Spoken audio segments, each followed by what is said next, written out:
Emmy-winning director James Burrows joins the Road to Cinema podcast to share his thoughts on the creative process of working with writers and actors on some of the most acclaimed multi-camera situation comedies in American television history. Cheers, Frasier, Friends, Will and Grace, The Big Bang Theory, Two Broke Girls, and his most recent, Superior Donuts, which is currently airing on CBS, featuring Judd Hirsch, who he also worked with on the acclaimed sitcom Taxi. It's a great conversation on the ins and outs of television directing, and some great insights on the importance of casting. Visit jogroadproductions.com to read the Road to Cinema blog and to learn about our Road to Cinema YouTube series. You can subscribe to Jog Road Productions on YouTube to get the latest video interviews, which also include Don Cheadle, Ewan McGregor, actor Saul Rubinek, talking about his experience working with Clint Eastwood on Unforgiven, along with Greta Gerwig and Moon Zappa.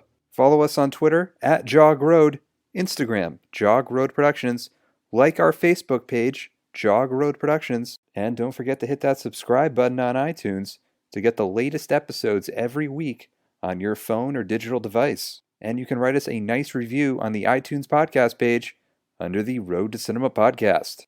And now we join Emmy-winning director James Burrows as he shares his first experience as a television director on The Mary Tyler Moore Show. When did you first learn what it meant to be a television director for multicam situation comedies?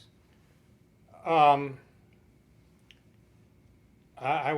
was like 1972 or 73. I was directing in dinner theater and regional theater and out of town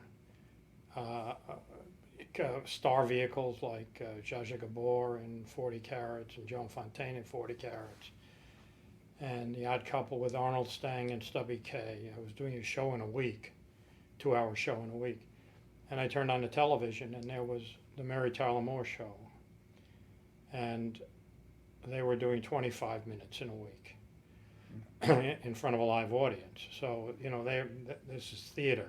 Yeah. So it occurred to me that I could probably do that, and that's when I wrote a letter to Mary. I had a relationship with her. I knew her because I had worked on a show. I was an assistant stage manager on a Broadway musical that she was in with Richard Chamberlain. So that's the moment. Yeah. And directing that first episode, I was reading that you sort of soon learned what it actually meant to, be directing a show like that because you thought the script wasn't as great as it could have been. Yeah, it was not a very good script. I've been quoted a number of times as going over to Grant Tinker and saying, "In a sea of Danish, I get a bagel." And it was a C- script, and I did everything I could to make it better. As a director, most of the work is done by the writers, but as a director on the floor, I tried to bring stuff to it and bring pieces of business to it and stuff like that. So it turned out to be maybe a C show, but it started me.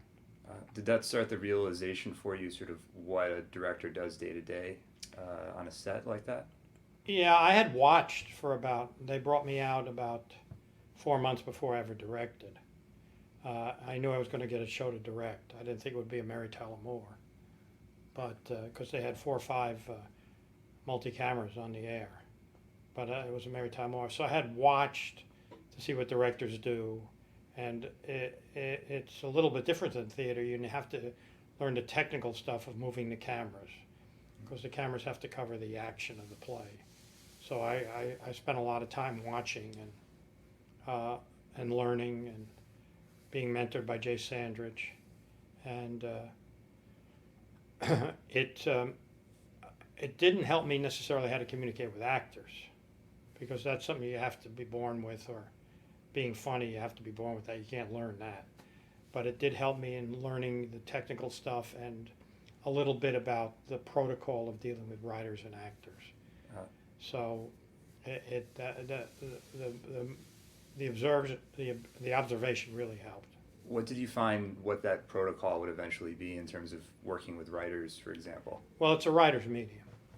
It has always been. The writers are the executive producers. They cast the show. They come to run-throughs. They nurture the show. So a lot of the directors I watched were traffic cops, and I didn't want to be that. Jay was never one like that. Jay always spoke what he thought, and when I stepped in, it was hard to try to be Jay Sandrich right away. You needed some credentials to do that, but I did. In the time I had with the actors alone, I did what I could to make the piece better, and the benefit of having the person who brought me out also be the lead actress in the show really helped me, because she saw what I had done and what I was trying to do. So, they Yeah. hired me after that. So Mary Tyler Moore had that Right, confidence right. in you. So she really believed in the comments you were making, your suggestions on the set. My suggestions with the actors, with the writers, I was still intimidated. Ah. It was, they were, you had Jim Brooks and Alan Burns and Ed Weinberger and Stan Daniels and David Lloyd, all these, preeminent writers, comedy writers. Probably the greatest minds in comedy back then, except maybe for Norman. And I wasn't going to, talk and tell them I was smarter than they were. I had to play by their rules. Did it ever get to a point as time went on and you were directing multiple shows that you felt that confidence in you? That Once Taxi began it a little bit, and then once I did Cheers, where I was the boss, along with the Charles brothers, that confidence grew immeasurably. And then once Cheers was over, and I did Frasier and Friends, and I had a reputation then. And, Yeah. I was much more verbose and much more critical and much more open about what I felt. Well, you mentioned that working with actors is really something that usually naturally comes to a director. For you, why do you think it was part of your inner being that you could automatically communicate with actors? It's just how I grew up. My dad was a playwright director on Broadway. He wrote Guys and Dolls and How to Succeed in Business and 40 Carats and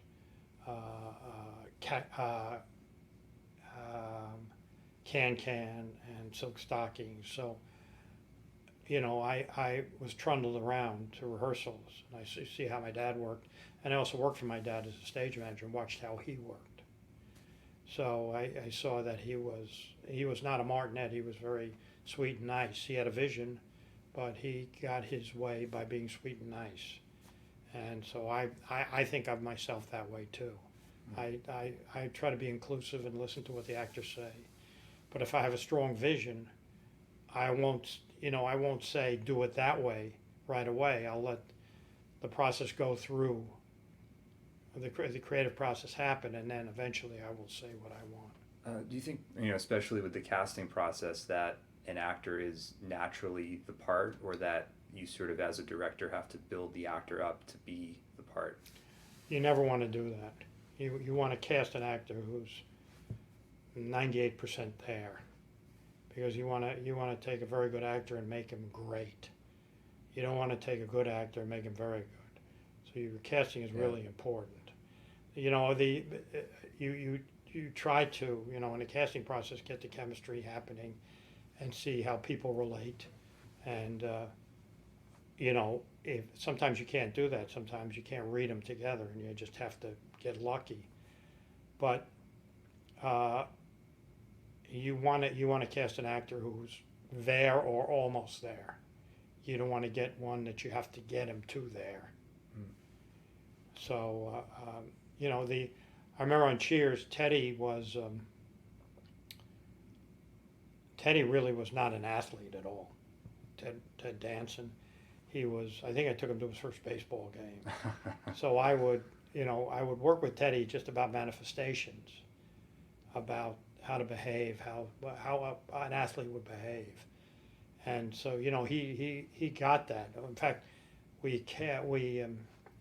in the fourth episode, we had Fred Dreyer on. Fred Dreyer was one of the finalists for Sam Malone. And Fred strutted around like an athlete, like a peacock. And when he was on the show, I said to Teddy, watch him. That's who Sam Malone is. That's who you should be. You should grab your crotch occasionally, hike up your pants, pose, look at Yeah. women, all that stuff that creates this kind of. Yeah, I think you saw Ted Danson really develop that over time Oh, in the yeah. episodes. Oh yeah, he was. Teddy could throw away a joke, which was great, which was perfect for Sam Malone. This kind of world-weary guy who could throw away the joke. You didn't have to teach Teddy how to be funny. You just the manifestations of that character was what he had to learn. I was always curious in the creation of Cheers because the cast changes through over time for various reasons. But what were sort of some of the initial staples that you had in your mind as far as what the concept would be when you were developing it with the Charles brothers? We sat down and we discussed what we like in the world. Our favorite show was Fawlty Towers, all three of us. We loved that show. So we talked about doing a show in a hotel. And then we said, no, let's do it in a hotel bar. And then we said, no, let's do a show in a bar. And then we said, let's do a show in a bar in Barstow, which was on the way to Vegas. So you have the people going to Vegas and the people coming from Vegas stopping there. And then we talked about that for a while, and then we talked about a sports bar. And then we kind of were really comfortable with that because we're all three big sports fans. And then we felt we needed another dimension, so another dynamic. So we talked about this Tracy Hepburn relationship. So we decided to combine the two, and we talked about the plot, we talked about the other characters, and I went on my honeymoon, and the Charles brothers went off to write the script. And when I got the script after my honeymoon, the characters were the same, but the plot was totally different. Because originally Sam was going to work for a woman, which eventually we did with Kirsty. Alley, yeah. But that was the original plot, and the boys went off and created, I think, a seminal character in television, Diane Chambers. And I remember when I got home, on my doorstep was a script, and I read it, and I called the boys and I said, wow, you brought radio back to television, because it was so smart. And it was about people coming in, sitting down and talking. And there wasn't a lot of action. Yeah. It was talking. So, that's essentially the creative process of the show. That Diane Chambers character was without her, Cheers doesn't go past the first year. Yeah, that conflict between Shelley Long and Ted Danson. We read them together, and they had this spark between them, and it was amazing. And now that's in the vernacular. I've done a number of shows after Cheers, and everybody talks about, at some point, if you're doing a show, you want to do a Sam Diane relationship. Yeah. So that's literally how the show was born. When it comes to the Frasier Crane character, it was originally just kind of a guest spot here and there. But when was it clear that Frasier would be part of the entire cast on a regular basis? First show. Wow. Because he was so brilliant. It's again, we were incredibly lucky on that show. We were incredibly lucky in casting to find these people who just were perfect. You didn't have to do anything to them. They were great, and so they became spectacular. Yeah. Kelsey was hired. He was hired. He was in New York, and we saw a tape, and we saw his face, and we started laughing. He read the scene. We brought him out, and he was, in that first show when he appears at the bar, and you don't know he's been there. Yeah. And it just, in that cast, you have to be able to carry yourself, otherwise you were annihilated. There were 6 or 7, maybe 6 regulars when Kelsey came on that show.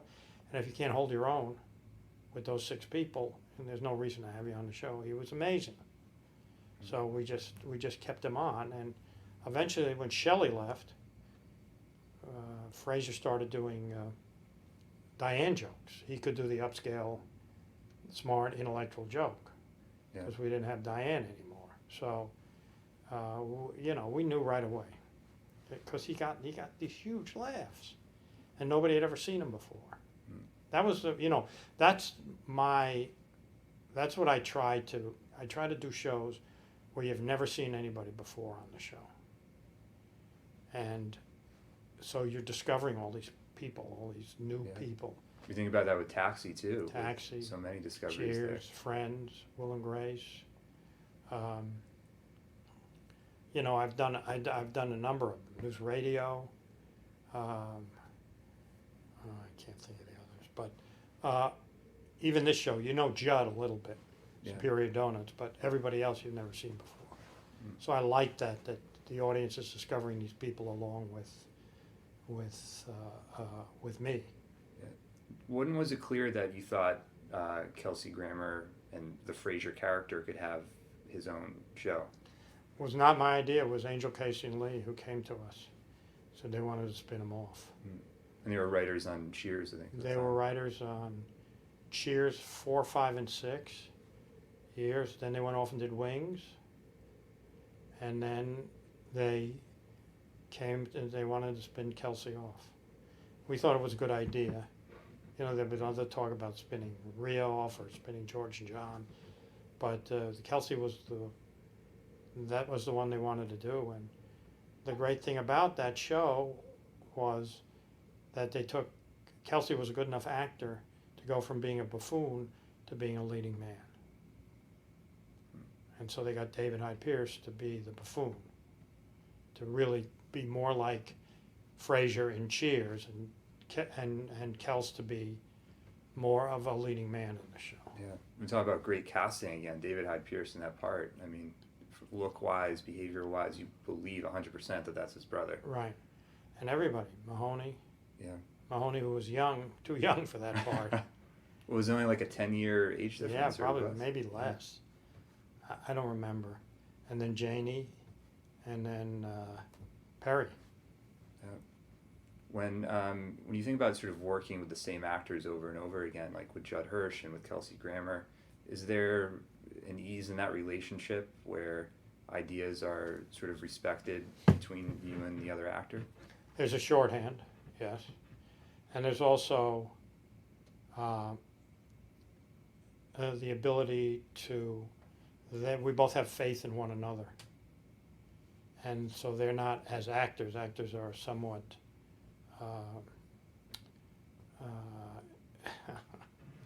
somewhat paranoid, somewhat a little egocentric, and want to make sure that people are writing for them. But if I've worked with them, that eases that problem because they know I'll protect them. Yeah. And they don't have to get insecure or anything like that. So yeah, it does help. When you say paranoid, do you just mean in terms of if they're protected, Yeah, in if they're terms of how the protected, final yeah. product will be? And Insecure is a better word. yeah. So they it cuts out a lot of red tape if I'm working on a show with an actor I've worked with before. There's a trust that they know I know what I'm doing. Yeah. When it came to Will and Grace, was it always clear, like on a show like that, you were going to direct almost every episode, pretty much? Well, I didn't start. I didn't do every Cheers. I did like 240 out of 270. But I had to be more around on Cheers because that was I was one of the creators and executive producers and stuff like that. But I took some time off from that. But on Will and Grace, the kids were grown, so I didn't have to spend as much time with the family, and it just made me laugh so hard every week that I would come in, I know I'd have to spend 4 hours shooting a show, but it would be a great 4 hours. The audience would go crazy. The jokes were unbelievable. The chemistry between all the actors. But again, on all of them, Taxi there was chemistry, on Cheers, on On the Mary Tyler Moore, there was, that's what make a great show is the chemistry. But so I wouldn't do every show if there was no chemistry. It would be too hard. But I that show just made me laugh. And a lot of times I didn't get the references because the boys who wrote it were growing up in the 80s.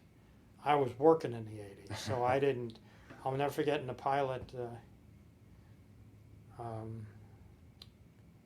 Grace comes in when they're playing poker, and I was I think it was Max who told Sean to say, here comes Sporty Spice, and my wife was there. I looked at my wife and I said, she said, trust me. I had no idea who Sporty Spice was. So Sean said it, you look like Sporty Spice, got this huge laugh. And there was a reference to a song called Come On Eileen. I had never heard of that song. So, it was just, some of it was beyond my ken, but it just made me laugh so hard. We could do stories that were so great, that were, I called it a fairy tale, literally and figuratively. And it was an amazing experience. Yeah, at that time, that was really probably one of the first show to really delve into what the gay experience was like in a mainstream way. We often said that Ellen opened the door, and we knocked it down, because Ellen, when she went on our Friends Like Us or whatever it was called, her show when she came out, I think that kind of opened the door, and then we just busted it down. And we never proselytized on that show, ever. And yet we were, in a strange kind of way. I used to drive, on the Thursdays when I was doing Will and Grace, I used to drive carpool for my daughter who she was 13 years old, 14 years old. And I would get, I'd pick up the 6 kids to take them to school. And it was a Thursday, that was our day. And they'd always ask me what was on Will and Grace this week. So I figured that, you were making kids comfortable with gay people. So I was proud of that, although we backed into it. We had no idea when we were doing it. But we knew it was a different show. But, Joe Biden said it, that he felt Will and Grace did more for gay marriage than anything else. So I was proud of that. How did you get so many amazing guest stars to come on week after week? They wanted to. Did they approach you guys? Oh, yeah. Wow. It was like when Friends, the second or third year Friends, became so hot. Yeah. They had Julia Roberts on it, they had Jean-Claude Van Damme. Oh, Robin Williams. Robin Williams, they just, people, and that's what happened. We just, people would call because it was a hot show. It was a funny show. I don't think it was a subject matter. It was just, you knew as a outsider you would be well protected by all these people. Yeah. We had a shitload of guest stars. We had every gay icon in the world on. But we had, Michael Douglas was on, Matt Damon was on, but no, they came to us. Yeah. So like for Gene Wilder, Macaulay Culkin, or Matt Damon, were you sort of tailoring those parts to them in a way? Yeah, well, they would say they want to be on, and then the boys would write a story for that particular character. Yeah. And it was fun. I have a lot of pictures. Bringing the show back after I think almost 10 years, such a rare, unique thing to do. What was sort of your take on bringing Will and Grace into 2017, onto making it sort of part of the culture now? Well, we're still up in the air exactly what we're going to do. I've talked to the boys, and we're still germinating stories and where we're going to pick it up and everything like that. And it's just, when we did that thing for the internet, Vote Honey, what was it called?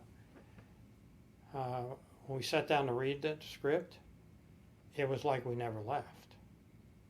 It was unbelievable around that table. You got goosebumps because it literally like it was the next day. It was the next week. We had just finished a show and we were doing another Will and Grace. Right into character, and just makes you laugh hard. Really makes you laugh. They're four distinctive characters who could all make you laugh. And then it just snowballed to NBC saying maybe we should bring it back, and negotiating and we're going to do 10 episodes. And I think everybody's excited. I'm not sure what the ratings will be, but there are a lot of old viewers out there. If we got all the old viewers we used to have, it's going to be huge. But because the landscape over 10 years has changed now. Yeah. Hits are, you get a 2-0, you're a big hit now. So Will and Grace got 5s and 6s probably back in the day. So if you have all the people who watched back then, you'd be doing okay. Yeah. I was curious what you thought about sort of the development of like the single camera comedy and how that's kind of taken over the landscape. Did you ever imagine that single camera shows would have that type of popularity in a sense? There were a couple of years.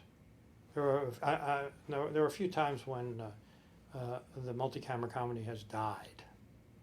When Cheers went on the air, there was no real multi-camera comedies. The Mary Tyler Moore Show was over, All in the Family was over, MASH was still on. There were all these one-camera shows, and then Cheers came on along with Family Ties, and then Cosby came on, and it became multi-camera again.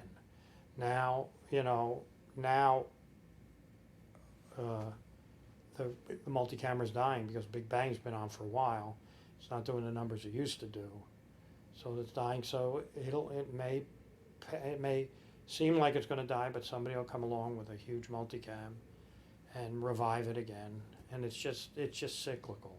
Yeah. And it's also you have so many venues now. You have 500 venues. You also have the internet. It's a lot easier to make a single camera show than it is a multi-camera show in front of an audience. Yeah. It's just easier for a guy with a camera to do that. So it's okay. I've seen it before. It's been great for me, and I would hope for other people in the business it comes back again. Yeah, well, I think there's a unique quality to a multicam show that you can't really replicate in a single cam because it is more of that theatrical experience. It's it feels like you can define characters in a way that you can't necessarily do on a single cam show.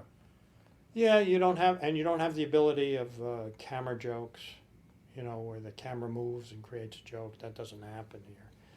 Yeah.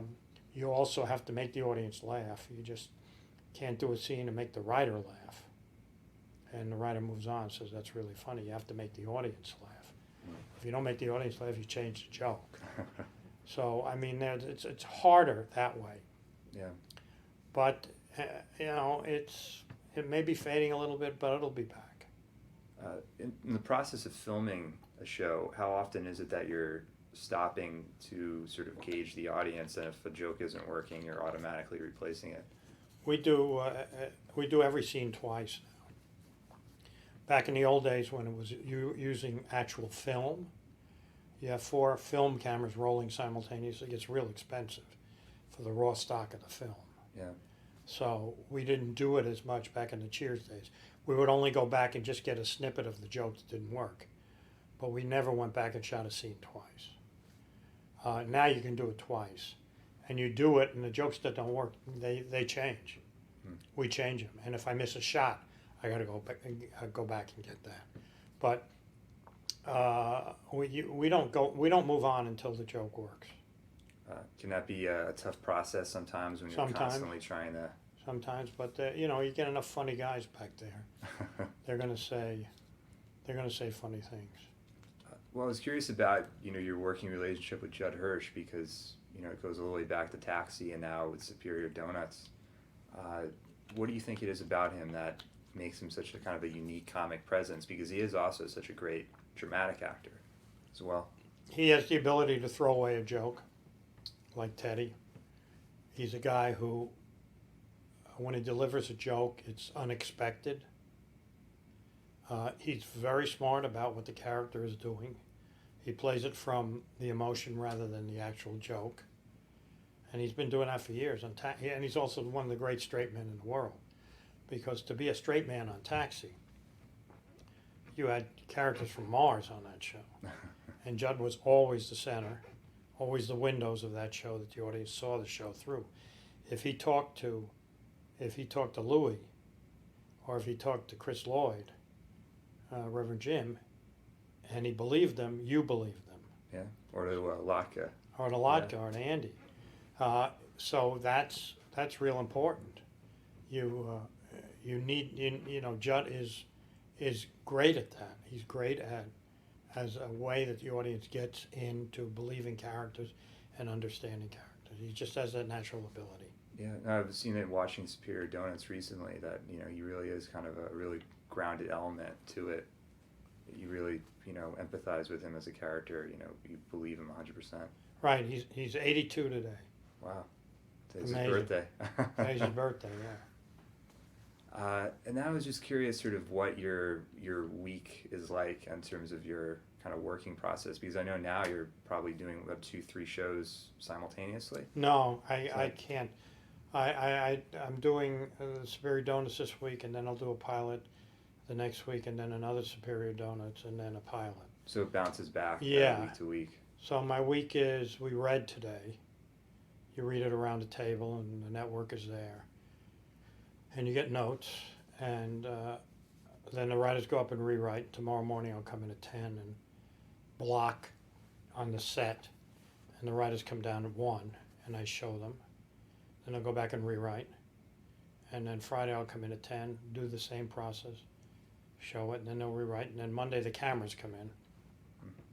And I block the cameras around the actors and pre-shoot a little bit, just so the evening doesn't go too long on Tuesday. And Tuesday we come in at noon and shoot the show at 6 o'clock. Takes about 4 hours. And then are you involved in the editing once it's... Sometimes, I'll be, if it doesn't work on the stage, you can cut it 6 ways a Sunday and it won't work in the editing room. It's got to work on that stage. And are you ever going back to reshoot anything after that if you Sometimes, really feel? Sometimes. If a scene doesn't work, we'll go back and reshoot it. Or if they need a shot, sometimes I'll go back and reshoot it. Are there any shows when you look back in your career, specific episodes where you're thinking, wow, I really hit it out of the park that time, like this is perfect, I can't do any better than that? Episodes or just shows? Well, episodes or maybe even shows in general. Well, Cheers. Yeah. And Will and Grace and Friends and Frasier, although I didn't do that many, but the pilot's great. The Night Court pilot was wonderful. And there was a show that didn't make it that far that I thought was great called The Class. That was a show written by David Crane and Jeffrey Clarick, who were on Friends. Just a wonderful show with a lot of the cast members being in other shows right now. And I thought, that was a wonderful experience. Will and Grace, Pilot News Radio is really good. Third Rock I did. Yeah. Had a great time with Lithgow. Always wanted to work with him. He has a new show now, I think. Trial and Error. Yeah. I don't know anything about him. Nicest man in the whole world. Just so sweet. He has such a range. He can do anything. Him on Winston Churchill on The Crown. I know. He's one of those guys that I always like the guys who you don't think are funny and are funny. Yeah. So Johnny was like that.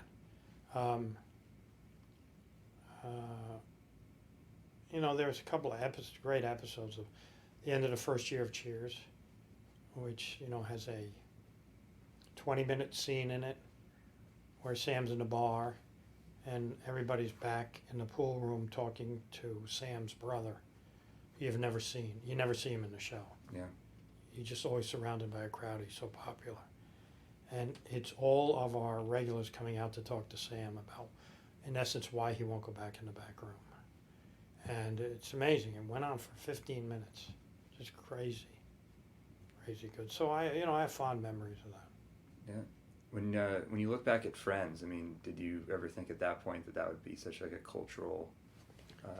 I didn't know how big it would be. I knew I read that script and I did the pilot in '94, and I had committed already to 4 pilots. Yeah. And I read this pilot and I said to my wife, "Oh my God, I have to." Well, she was my lady friend back there. I said, "Oh my God, this is a great show. I have to do it." So we worked it out. I think I worked a couple of weekends to do it. And before I do any pilot, I have a audience run through. So I have a single camera come in, and I have full audience, and we run the show. Mm.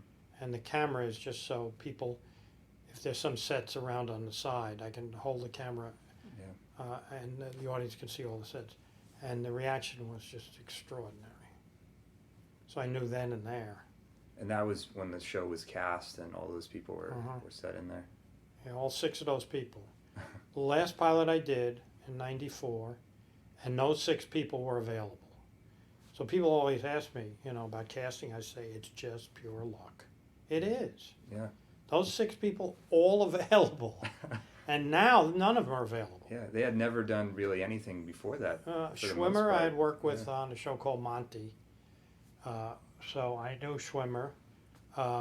Lisa I knew because she was on Cheers, one episode. I didn't know Matt or Maddie or Courtney or Jennifer. Didn't know any of them. So that was just, those 6 people were available. Yeah. So when I lecture or talk to people, I just say, you got to get lucky. It was just at that time, those were the 6 right people for the roles, and they were available. And it's a lot easier when they're unknown. When they have a reputation, or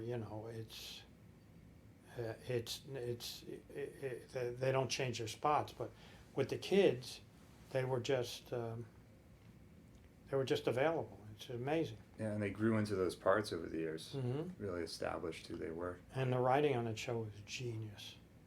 David and Marta, just genius writing. They never got it. Never was acknowledged till the 9th year when it won the Emmy. Should have been acknowledged way before. People didn't like that show because they thought they were just pretty people. Why it was successful? Because they were all good looking. Yeah. They didn't realize how good the writing was. And now it's crazy. My kids love it. Yeah. My grandkids love it. It's an amazing show. It's going to go on forever. Yeah. Now with Netflix having all the episodes on there. I watch it. I still watch it. I only did 12 shows. Literally, and it's still. People think I created and everything like that. No, I just was there at the beginning and got these kids to trust one another. That's what I told them, because I had my own company then, and I was doing shows like Caroline in the City and Conrad Bloom, and these shows that didn't really work. But I had to, as a director, do my shows. So I had to fit the Friends shows in. So I only did like 8 the first year, but I think I did the first 4 or 5. And I got them to believe in themselves and realize that they had really good ideas. They were really talented. And when a director comes in, just to say what you feel. Yeah. Because you're all really creative. And so, I feel somewhat responsible for that success. What needs to come to Netflix is Will and Grace. Need to. So hard to find. Believe me, I think it's one of the reasons that NBC's bringing it back. Yeah. To give it another shot. It's on WE TV or something like that. Yeah, or Logo. You can kind of dig the deep Logo for it. is just it's one after the other. You get hooked on it. It's one of those. I know I did every episode, but I still have sometimes. I don't remember. So it's amazing. My kids watch that too. Yeah, I always record a bunch of them on the DVR, and you save them up and watch them all at once. It'll make you laugh.